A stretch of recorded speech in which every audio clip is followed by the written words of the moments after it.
Yeah!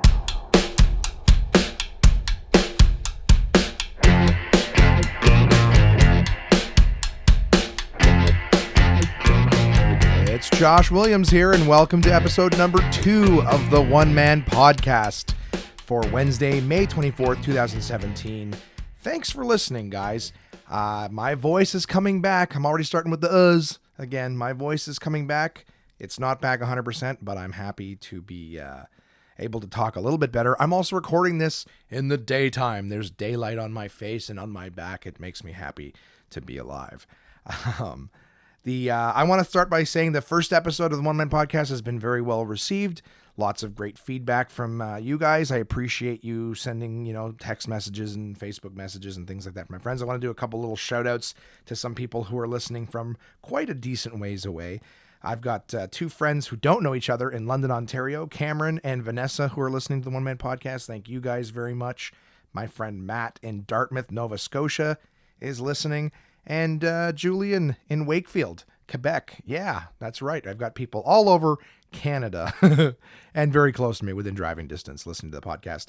I looked this morning. We got hits in the United Kingdom and Australia already for my humble little show. So I'm glad that people are listening. And I appreciate you guys listening. Thank you so much. I'm very excited to be doing this, and I hope it gets better and better with every episode, as will my voice, I think. I'm super excited, guys. My last week was fun. I keep with the uhs, but I gotta figure out where to start. I think what it is just developing the structure. Going, what do I want to talk about first? I've got all my notes in front of me, but which one takes precedence? Which one gets to cut the ribbon on the podcast, right? I did a show on Friday night at the Velvet Room. I was saying that it was going to be a bit of a nightmare. On the first podcast, I talked about how the first time we did that show, there was a live band going on. There was people eating. This last one took place, I think, Game 5 of the Ottawa Senators versus the Pittsburgh Penguins. We had very few people planning to be there, very few reservations. And they ended up coming. People came. There was 19 or 20 people, but believe it or not, when the room next to you is playing the Sens game and people are exploding, like we could hear every goal the Sens scored, which on that particular game was not many. They have since lost profoundly worse since the first game that we saw back on Friday.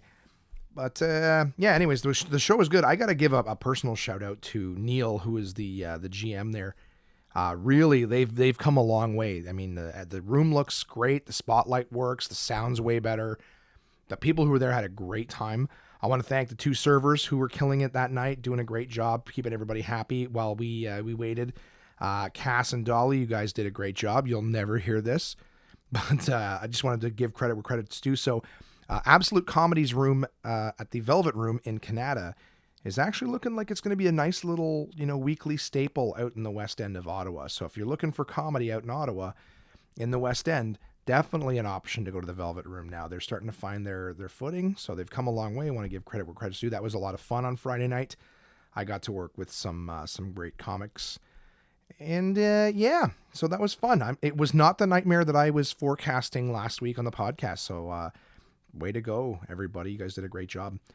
As I mentioned, my voice is coming back slowly but surely. I think I'm still struggling with allergies at this point, because I do struggle from allergies. I won't get into it, but I've been taking shots and things like that. It doesn't seem to be making a huge difference. And the way the weather's been in Ottawa the last few weeks has been like rain one day and then snow and then ridiculous heat, humidity, and then tsunami type rain. It's been all over the place. So the trees and the pollen and also all the plant life has no idea what's going on. So I think it thinks that I went through 4 seasons in 4 days. So the trees are just popping pollen everywhere, like Jim in American Pie when Nadia touches them just over and over. Pop. I was driving home the other day, and right in front of the Queensway, like the highway here in Ottawa, I could see a giant yellow cloud of just pollen swirling around from all these trees. It was disgusting. I rolled up the windows, and I think that's why I'm still struggling to get my voice back, is I have horrible seasonal allergies. And the way things have been in the city, it's been pretty disgusting. So hopefully our environment figures out what the hell's going on and just picks a fucking season. All right.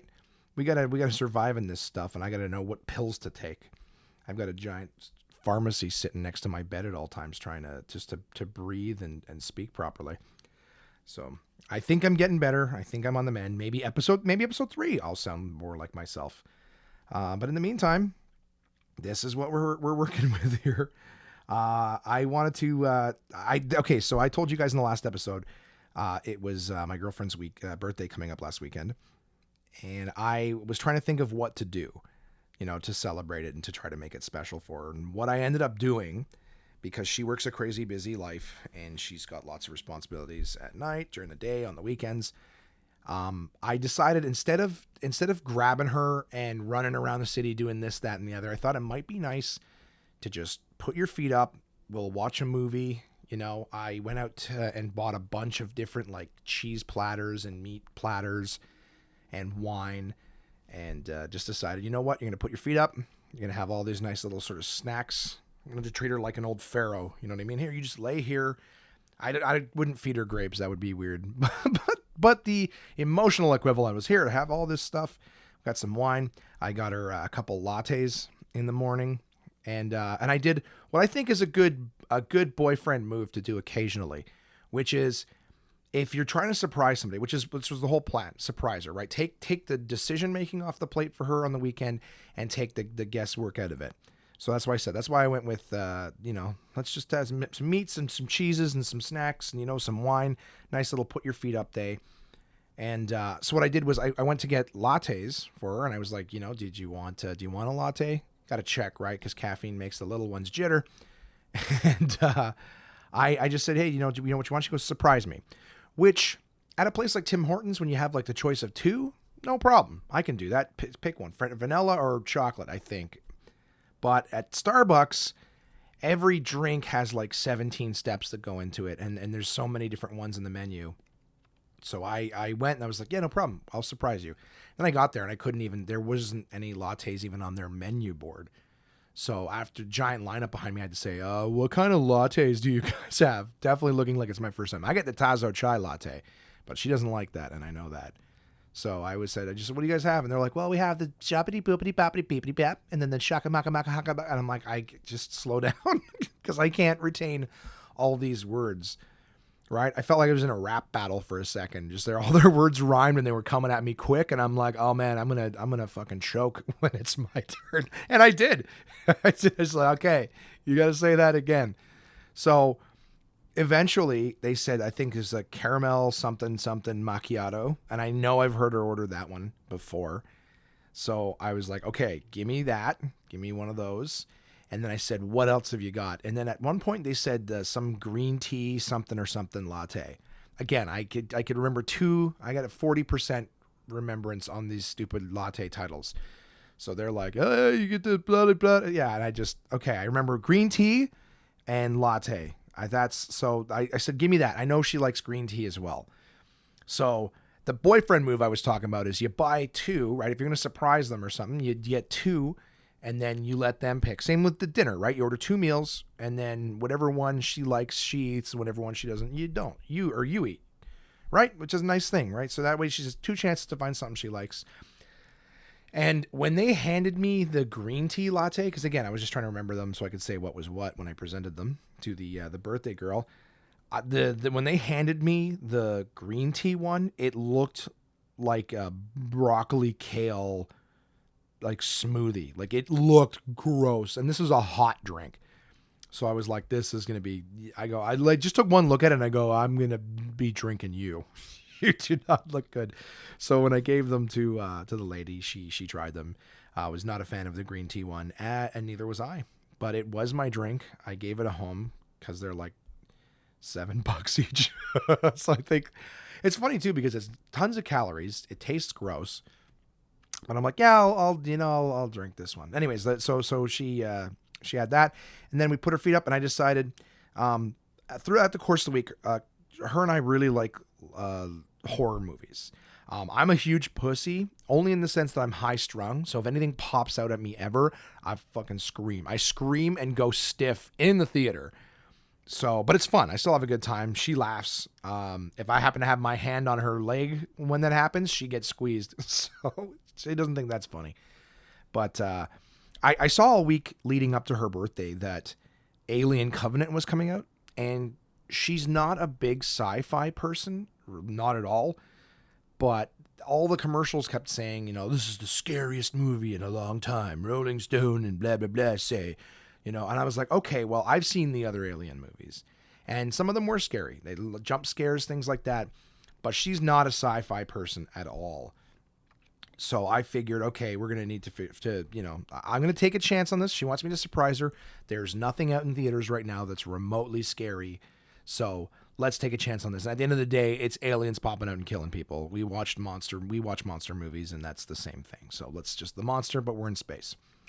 And it turns out that was a direct sequel of Prometheus that came out in 2012, which even myself, I like sci-fi movies, but I don't like the ones that are just nothing. You know what I mean? Like, oh, isn't it cool? Space sample? Yay. Well, I don't know. I can't even describe Prometheus. We watched. That's what we did. We put her feet up, had the snacks, had the lattes, and watched Prometheus. And it was the most boring fucking movie I've seen in a long time. And it's not to say that the acting wasn't good. Fassbender was great. What's her face? Charlize Theron was great. Everyone did well in that movie, but it was so long. And for my girlfriend who it took me 33 years to get her to watch Star Wars. Like when we were kids and we knew each other, I tried to get her to watch Star Wars. She was fast forwarding through the whole thing. She was so bored. So if you can't find interest in, we finally got her to watch them like a week before we went to go see Force Awakens. That's how long it took to get her to watch Star Wars. And if you can't find any interest in Star Wars, now she did enjoy it at the end, but again, this was after, already cutting through it twice. If you can't find interest in Star Wars, you are not finding interest in Prometheus, which is like The Martian, but boring. So if anyone hated The Martian, stay the hell away from Prometheus. But, it was decent. It ended up basically the whole movie is like, oh, where do human beings come from? What is this weird space goo? Why is it poisoning us? And then at the very end of the movie, you're like, oh, it has something to do with aliens, to give birth to aliens or whatever. So, and at this point, I had already bought our tickets to see Alien Covenant. I was struggling for ideas to go see, what to see for her birthday or what to do. So when I just saw those commercials, super scary, whatever, I whipped up my phone, Cineplex, buy the tickets, done. And then we're sitting there watching Prometheus, and I'm going, I've made a fucking terrible mistake. This is going to be terrible. I'm already ruining her afternoon with Prometheus.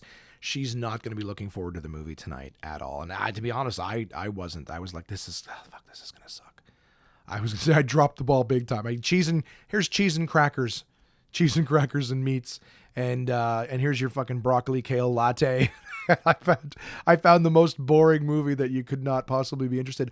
Happy birthday, baby. Clearly, I have to tell you, I was so embarrassed all day just watching that movie. I looked over at one point near the end, and she was asleep on the couch. I think she only fell asleep for 5-10 minutes because something big happened that woke her up near the end. But she's like, what I missed? And I was like, nothing. You missed nothing. I think I finally understand when you see parents getting excited for their kids. They're like, oh my God, isn't that special? That's great. You look and you go, what the fuck? How are you so excited? That was me trying to be excited for Prometheus during the day, for her birthday. So yeah, Prometheus, I got to say, thumbs down. That could have been, I think they could have done that whole thing in like a 30-minute episode of a TV show as opposed to stretching it out as long as they did. But we said, okay, well, Alien though is aliens, right? It's going to be, we watched the trailer and there was like a lot more shit happening. We're like, okay, this is going to be way better because look, now the aliens are alive and it's, now it's going to be scary, right? Alien Covenant, significantly better than Prometheus. Was not scary in the slightest, I gotta say. But it was interesting. So if you are a fan of the Alien movies, I would say definitely check it out. You gotta see Prometheus first. So that was the saving grace of us watching that boring ass movie, was that, it really does have a direct connection and just about everything it's the same characters. from that. So you really need to know what the hell's going on in that in order to enjoy Alien Covenant. But big thumbs down for Prometheus, and a big, well, thank God it wasn't as bad as Prometheus for Alien Covenant. So that's what we did for the lady's birthday. I think mulligan on my part. We're gonna have to try again next year, and definitely no space movies. All right, definitely no Ridley Scott. Right? How do you go from Thelma and Louise to the most boring thing in the world, huh? Right? I don't know. It was. I still, like I said, I mean, it was fun, but I definitely, in terms of for the birthday, I'm pretty disappointed. You screwed me, Ridley Scott. I am not going to your next fucking thing. Yeah, so we had a good time. Sunday, we ended up having her family over to her place, and we finished the rest of that stuff that I had purchased for snackages, and then we played this really cool game called What's Yours Like? I don't have a lot to say about it, and I'm sure that at this point you guys are already bored with the stuff that I'm talking about, but the game was fun. It was kind of, I don't think it was like Cards Against Humanity. It's not, because it's not goofy and stuff, but the idea is like somebody has something and everybody else around them, this person asks, hey, what's yours like? And everybody has to, they take turns answering, but go around in a circle, and let's say the word that everybody else knows, right? Everyone else knows that the person who's playing does not. Let's say it would be like your favorite musical instrument. You'd say to the first person, hey, what's yours like? And they might be like, oh, it has strings. And that's really all the person has to guess up. They don't even know it's an instrument, nothing. They just know it has strings, whatever it is. And then they can go to the next person and go, oh, it's really heavy. Like, okay. But the thing is, not everyone has to have the same thing, because the whole concept is your favorite musical instrument. So one person's might have strings, and it could be a ukulele, and the next person's could be, grand piano. But the idea is, as you go around and deduce from other things, you start to get similarities, and you break it up apart like this. Kind of like 20 questions. The only thing is, you can just ask that person, what's yours like? I think the first one that we got was like bathroom sink. So it was pretty easy, and it looked like it was going to be an easy game, because the first person's like, what's yours like? It's white. The next person, it's heavy, blah, blah, blah. It's wet. The other one, it's dirty. It's near the front door. It's this. So it starts to narrow down. Of course, however many questions you have to ask before you guess it, that's how many points you take. And it's like golf, less points wins. So we did that. And as usual, family games go, people start to get heated, start fighting, throwing new rules at each other, got super competitive. And myself and her mom were on the same team, and we won. That's right. I can guess bathroom stuff and favorite instruments. But no, it was fun. We had a good time. So Sunday ended up being a really great day. We had a great time, and she liked that a lot more. So it was a good birthday weekend for her altogether. And that's what my focus has been really in the last week. Did the show on Friday, had a boring sci-fi day on Saturday, and some cool family afternoon stuff on a Sunday. What else was I going to talk about? Oh, I went to Baywatch last night. Good buddy Matt Champ gave me some tickets to go see Baywatch, which is the only reason that I went, because that looks super stupid. I never watched the show when it was around, so why would I want to watch the movie with The Rock and Zac Efron? That kid is in way too many things. Really is. He looks like a 5-year-old with big blue eyes and a stupid haircut. Anyways, I'm probably just hating on him because everybody loves him. I don't know. I don't love you, Zach. You're goofy. You're overrated. The Rock, though, that's a handsome fella. I got nothing bad to say about him. That $1 million smile melts me like butter. But it was a fun movie. It was basically what you would expect. Buff dudes running, hot chicks running, no plot whatsoever. It made no sense what was going on the entire movie. They were solving crimes and stuff, and it's like, you're lifeguards. And I think they even made that same point over and over and over again. The analogy I made was, it was Fast and the Furious without cars. So like super slow-mo shots of guys jumping off rocks and diving into the water. It was so dumb. And they were saving like morons the whole movie. There was like 2 or 3 water rescue scenes, and every person that they rescued was a complete fucking moron. The opening scene is some dude on a surfboard or whatever. I don't know what you call it, windsurfing or something. Not windsurfing. Guys holding on to a plane, which I think made no sense to me at first. I was like, what the fuck? When you're holding on the back of a boat and you're I don't know, wakeboarding or something. I don't know what it's called. I'm going to sound so stupid. Of course not. The fat guy doesn't know the different outdoor activities. I don't. But he's pulling on the back, but instead of it being a boat, It looked like a plane or a helicopter. I might not have been fully paying attention, but for whatever reason, it was the thing in the sky pulling them as opposed to the thing. Usually it's a boat, right? Like parasailing, whatever. They were getting pulled by a boat and you're up in the sky. Well, this was the thing in the sky is pulling the guy on the water. And he surfs way, way too close to the rocks and does some stupid douchebag flip move and then bashes his head on the rocks. I'm like, yeah, leave him there. You know what I mean? Like, these guys are basically saving morons. Like, no, I think this is natural selection. They don't even need to have jobs. Just let them die. And then later in the movie, some woman's kids just jump off a pier. She's like, my kids! Like it was an accident. They're having a conversation and just someone screams. And these kids just jump off the pier. And then she jumps in after them. My kids! Jumps in and all three of them need to be saved. Super stupid movie. Don't give them $1 for it. It is the dumbest shit ever. It's another one of those this is the end movies where it's just dick joke after dick joke after dick joke. You know, if you saw Sausage Party, which was another miserable piece of garbage, did we hear that? Did we all hear that? That ding? I definitely heard it in my ears. So I'm going to turn off the sound of the iPad here, hoping that it doesn't. It's probably going to keep showing us that. That's what I meant to do. I meant to put this fucker on airplane mode. There we go. Behind the scenes, guys. I'm not editing this out. This is me learning how to be a professional fucking podcaster. But that ding and mental train of thought derailing, probably saved you from having to listen to me stutter through any more fucking Baywatch bullshit. Don't go see it. It's a waste of money. Yeah. I don't know. What do you guys want to talk about? You know, I ask you like you're going to do it. I have 2 shows coming up this weekend, which I'm kind of excited about. On Friday, I'm going to be at the Waterfront Gastropub in Carlton Place. I've done that show before a few times. Always a nice little crowd that comes out. It's a quiet little Friday night show, but they have fun with us. I'm featuring on that, so I'm going to see if I can bring out some new jokes and dick around and talk about some things that I think are funny. And I also have a show on Saturday, which is in some small town I can't remember the name of, which is north of Peterborough. So it's about 3.5 hours drive there. And then, of course, that much time back. But the money's good, and I got no other job, so why not do it, right? So I'm going to be doing that. It's going to be myself and Jeff McKay. And I believe we're working with another comic out of Lindsay, Ontario. So he'll be much closer, but I'm not 100% sure. So, but anyways, Jeff McKay is a great comedic friend. Great comic and great friend. A great comedic friend. Very funny friendship. He was there on Friday at the Velvet Room. He hosted. It was a great time. So I'm looking forward to hanging out with Jeff. Jeff and I always have conversations that you can't have with normal people. Civilians, we call you in the business. So, yeah, I mean, we can talk about taboo subject matter, and it's more about just discovering it and turning it over. And we're trying to solve the world for you guys, all right? We're going to let you know when we've got it done. We lock ourselves in his car, which is our think tank, and we just talk about everything we know.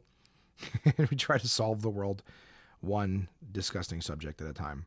So I'm really looking forward to doing that this weekend. That's all I've got coming up this weekend is those 2 shows, Friday and Saturday, which is, not nothing. But it's not something super exciting. I don't think either. The Gastropub one is open to the public. So like I said, if you're in Carlton Place and you're looking for a quiet place to see a show, well, I could recommend it. It's not a bad spot, but I certainly wouldn't recommend anyone in Ottawa driving out to see it because it's quite a ways away and it's a relatively small room. And then, of course, whatever's going on in north of Peterborough, I don't even know if I think it's private. So you can't come. You're not allowed. So that's my weekend coming up. I was going to talk to you guys about sort of one of the things I want to add to this podcast is, what I'm working on. You know what I mean? Just sort of what's going on with me, if I have any particular goals and stuff right now. And something that we're doing in the summertime. We're taking the kids, Crystal and I are taking the kids to Canada's Wonderland. They've never been before, so I remember when I was a kid, we grew up pretty financially tight.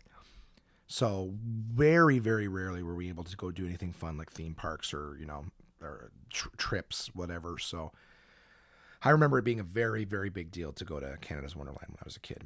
And the kiddos have never been. So they're coming. We got ourselves an Airbnb, bought the tickets. We're very excited. It's going to be a lot of fun. And there's a game I've gone with Crystal a few years ago. And, as an adult here and there, like every 4 or 5 years or so, I'd say I'll put a car full of friends together. We'll go up and have fun for a day. We usually drive down early morning, and then as soon as the park closes, drive back. We do it all in a day, so don't have to waste any money on hotels or anything. And there's a game that I play every single time I go. It's a tradition. And that game is called How Many Rides Is Josh Too Fat to Fit On? And every year the number's different because there's new rides, there's old rides that I no longer fit on, and new rides that are made for Americans. One size fits all in that regard. And then a bunch of extra straps to keep normal size people in. So so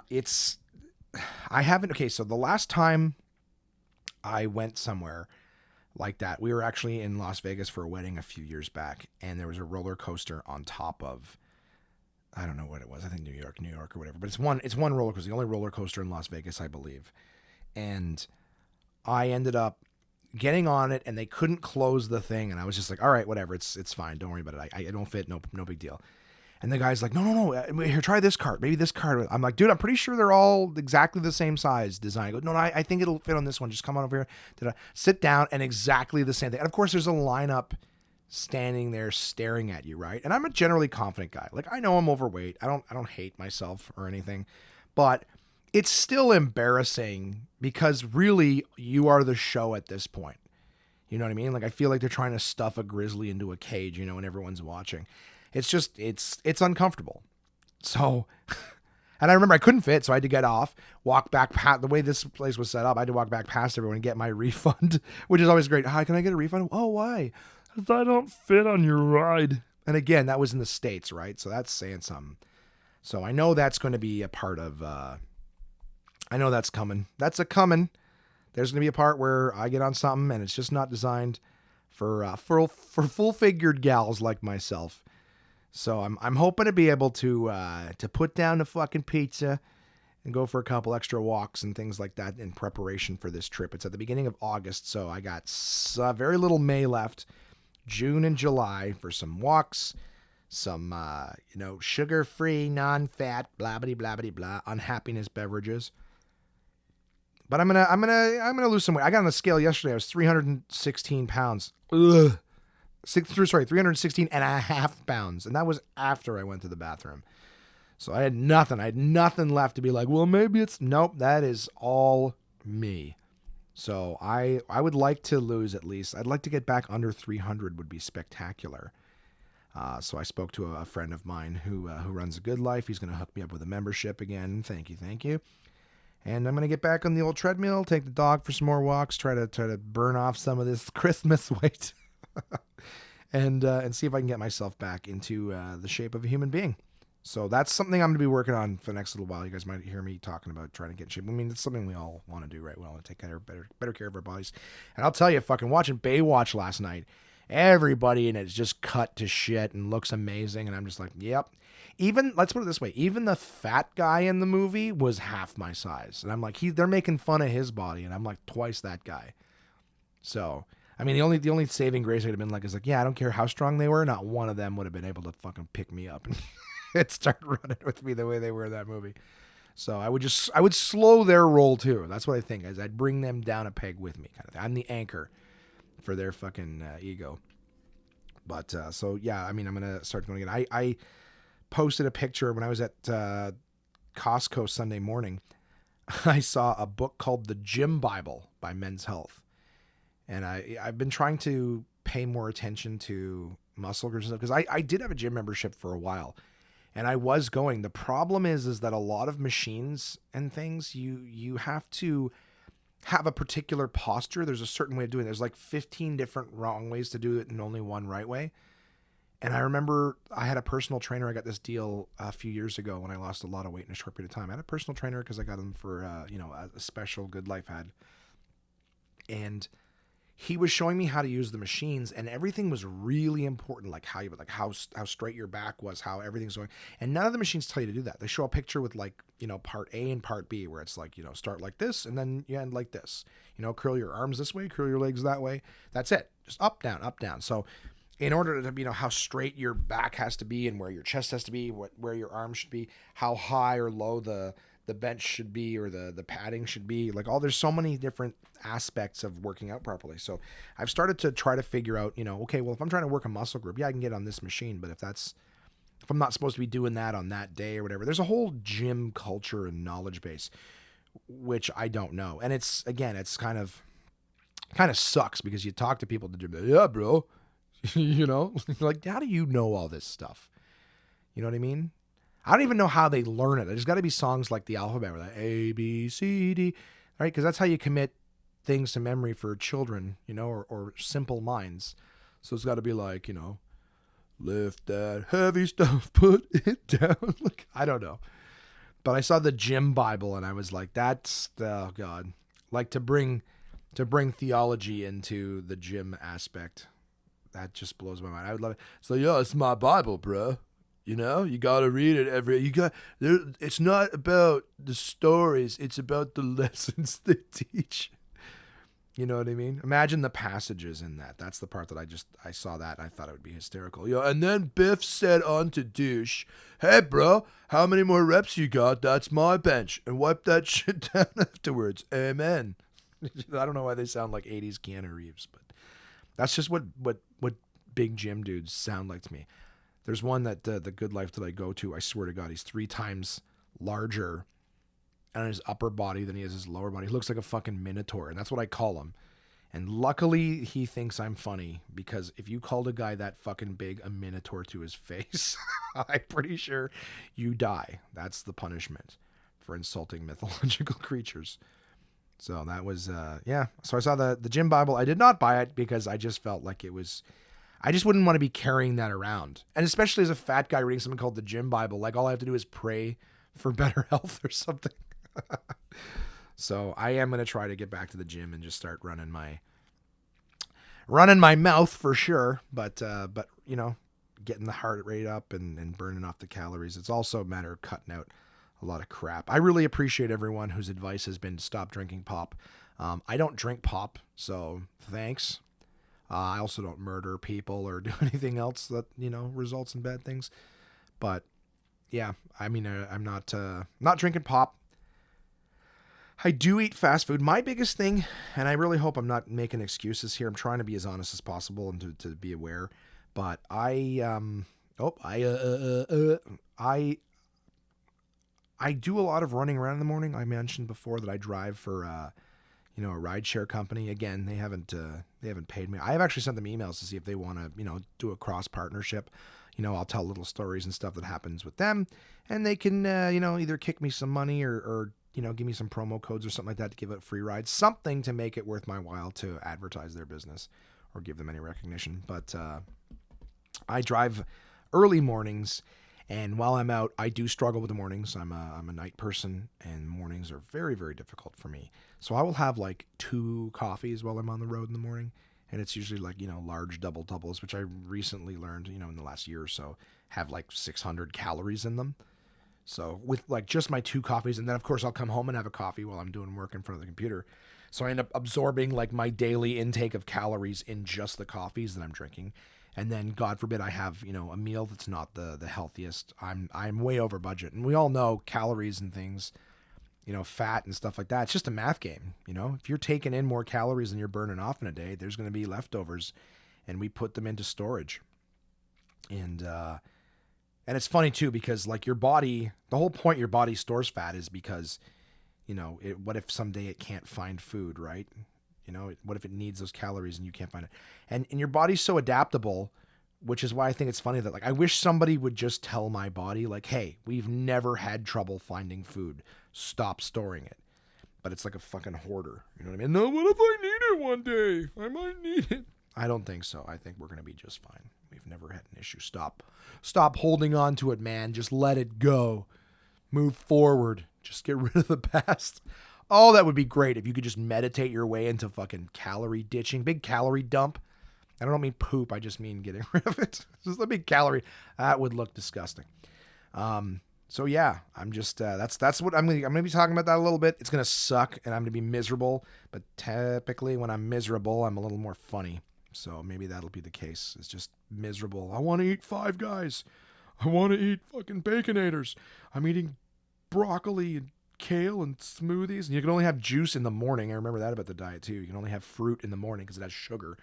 And then the rest of the day you have to eat fucking shredded newspapers or, you know, mixed with I don't know what, hemp hearts and stuff. It's gross. I remember the first week on that diet, everything tasted like paper, and I was so unhappy. And then, started doing the yoga, started going to the gym, doing the personal training thing, walking to get, stuff every day. It was a simpler time. I had less on my plate. So we're going to do steady but surely. I'm going to try to lose the weight so that I get a couple extra rides in this year at Wonderland. We're going for 2 days too. So part of me feels like I'm going to be standing at the bottom of a lot of roller coasters like, hey guys, was it fun? And then after a while, they'll be like, yeah, it was fun. All right, stop asking us. I'm just trying to live through you.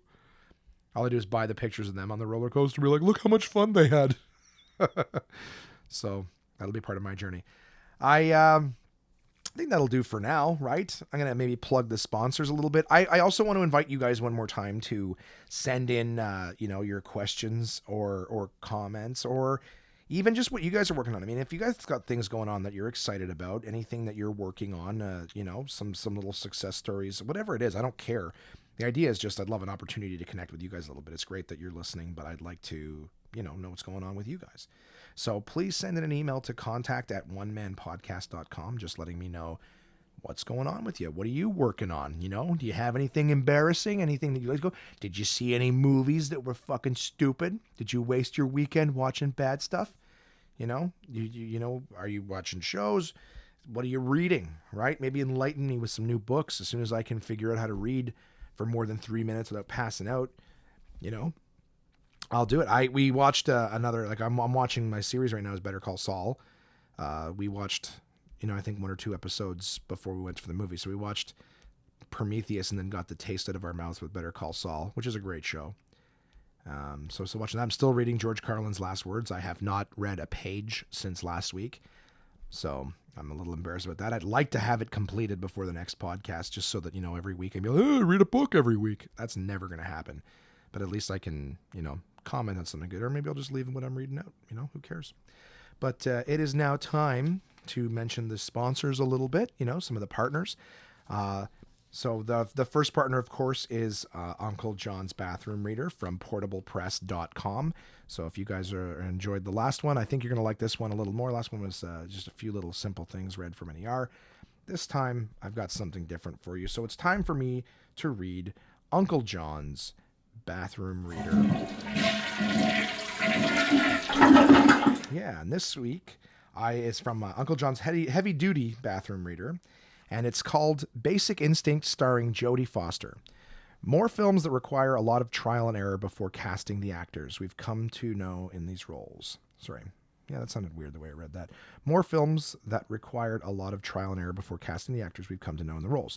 Can you imagine, for example, number 1, Christian Bale as George W. Bush from the movie W in 2008. After he was hired by director Oliver Stone, Bale, from Batman Begins, spent months studying the president, but then dropped out just before filming began because he felt that his prosthetic makeup didn't make him look enough like Bush.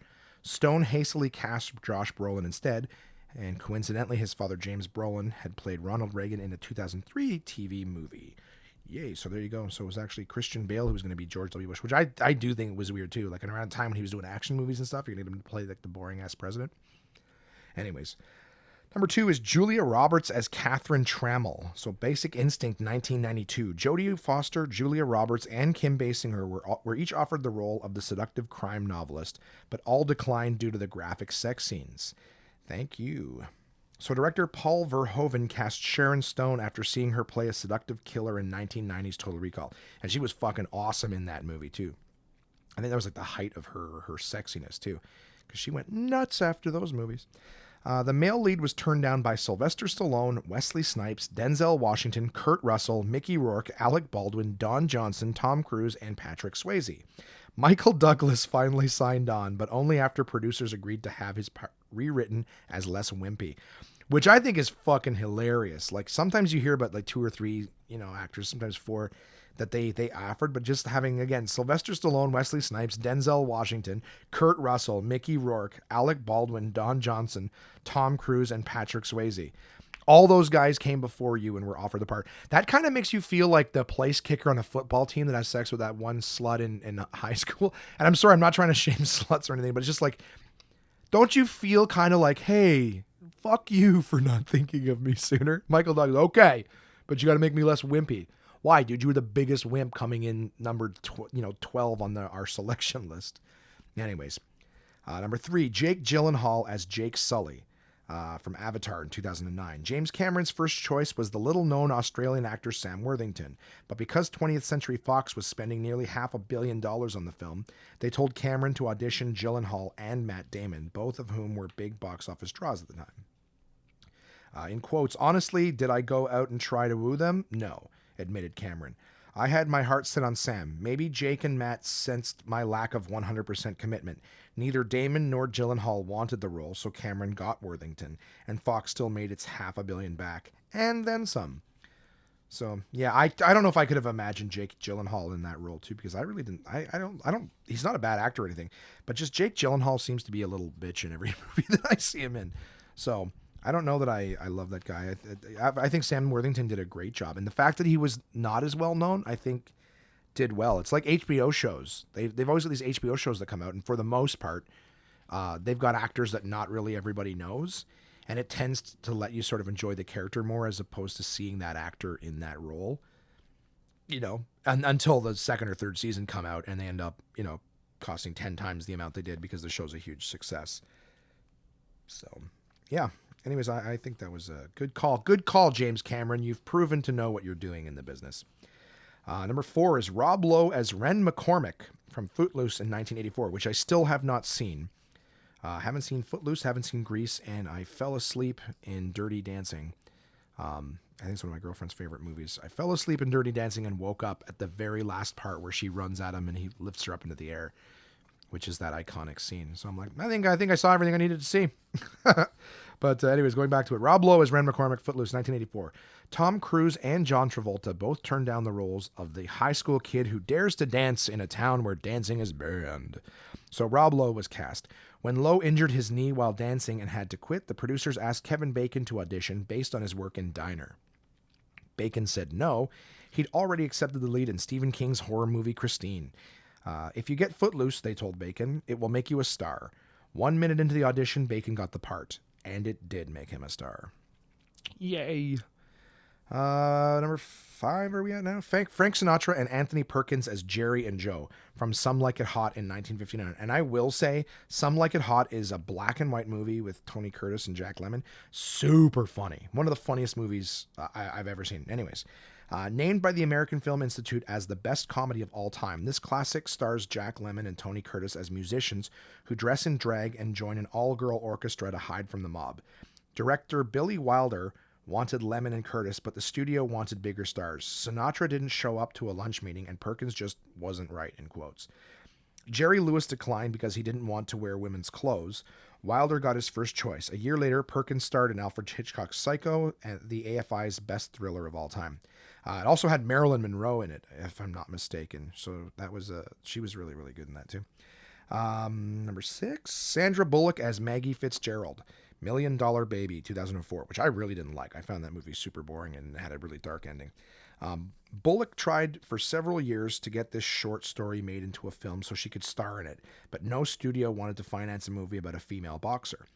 Bullock gave up due to a contractual obligation to film Miss Congeniality 2. When you got a movie about a cop and a beauty pageant, you got to make the sequel.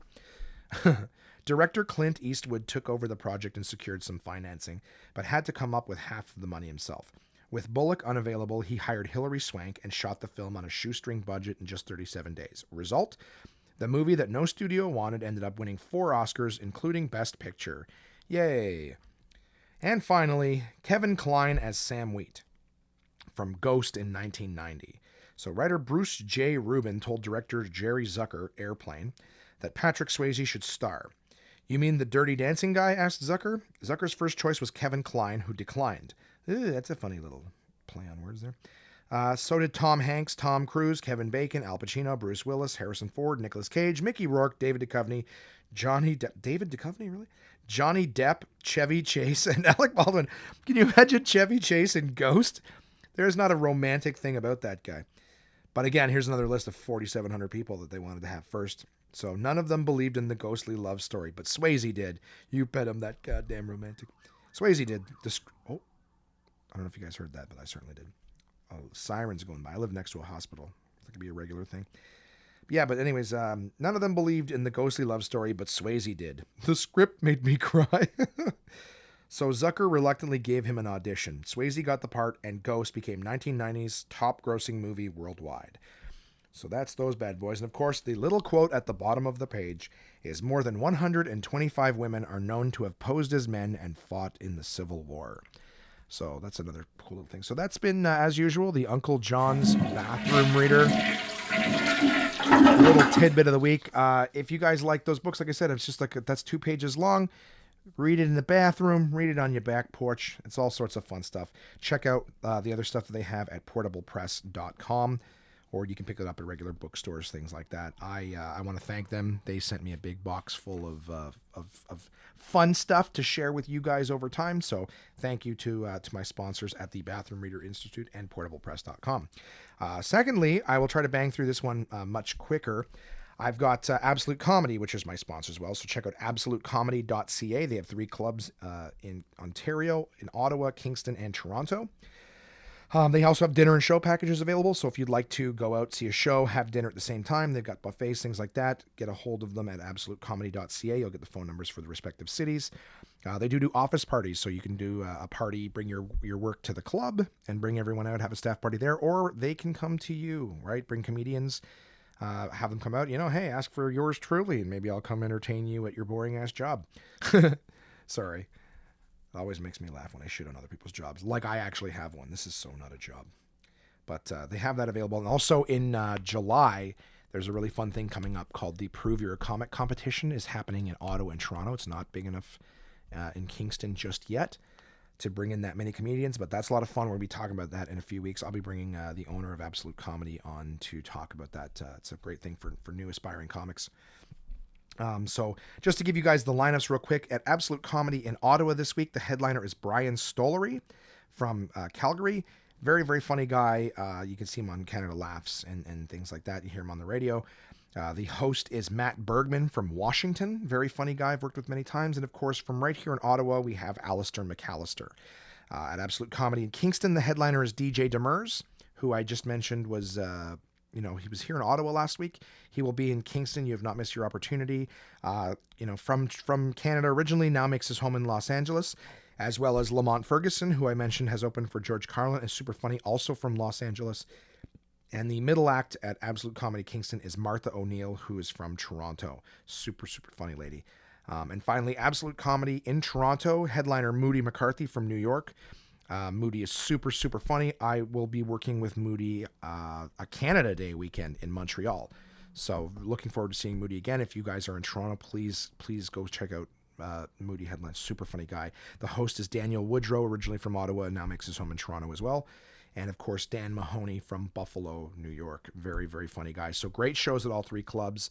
Check out absolutecomedy.ca if you're looking for something fun to do a night out. Definitely check that out. Always fun at Absolute Comedy.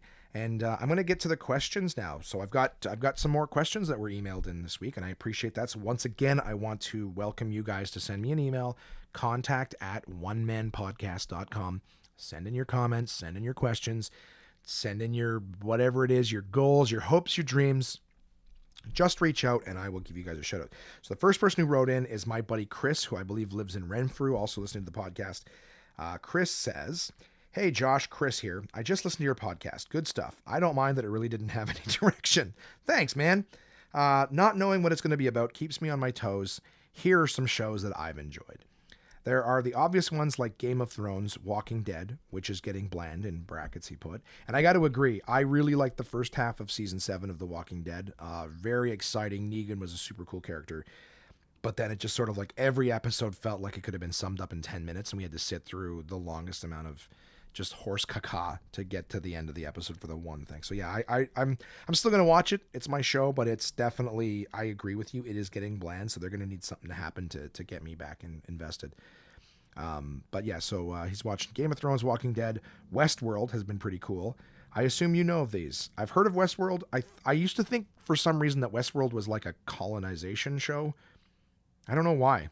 I didn't see any trailers or anything, but I just hear like, oh, Westworld, and I feel like it's Christopher Columbus sailing west. Like that's what I thought, the Western world. So maybe that's where my brain just thought. So I'm like, I'm not really interested in some cartography show.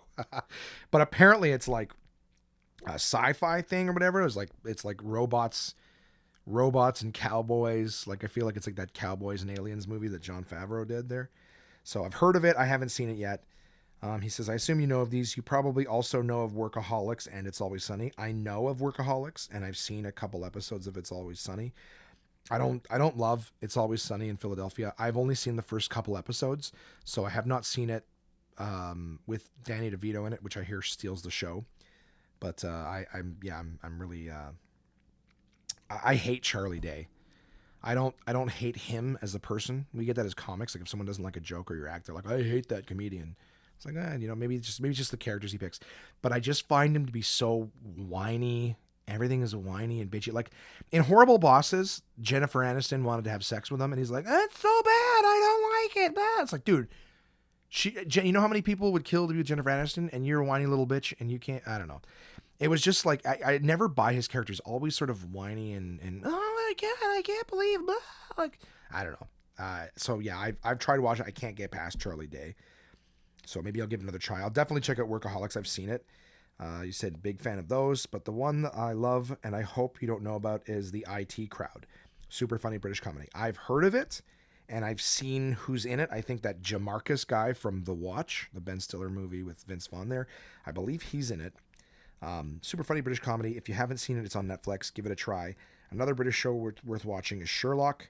That show is outstanding. Yeah, I think IT Crowd. I mean, I may as well take your suggestion and have a peek at IT Crowd. Sherlock is a huge series and stuff. There's so many great little nerdy shows and stuff like that I'm certain I would love. I just don't have the time, so I have to do one series at a time. And I think as soon as I get through Better Call Saul, I will give the IT Crowd a try. Yeah, that show is outstanding in terms of Sherlock. I go into a lot of details about why I like these and therefore suggested these shows, but I'm lazy and want you to take a chance on me. Well, I will do that. Anyway, I look forward to hearing my name mentioned in the next podcast. Just kidding in brackets. Well, I did it anyways, Chris. Hope to run into you soon. P.S. I ran into your bro at Comic-Con. Long story short, I guess we are going to be board game buddies soon, and I'm okay with that. Yeah, my brother is part of this board game culture where they get together and play games. He's got something, a specially designed table or whatever at his house that's called like Geek Chic, I think is the brand name. And it's like a table that's specially designed for board games where you take out the inserts, the sides slide out, and you can put little dice and cards and whatever stuff they use for board games. So my brother's super into that stuff. He's got like 5 board game nights a week. I know some other people, comedian Tim Riel is big into board games. And I guess you are too, Chris. So, I'm not very good at them. They bring out the worst in me. I get very competitive with board games. And of course, the more complicated they are, the more ridiculous. I'm like, okay, so how does this work? And I feel like I'm trying to put together something from IKEA because I got to keep reading the instructions over and over again to try to make it work. So yeah, man, if you want to hang out with my brother, that's cool. I don't do it. So he's got more time to hang out with you.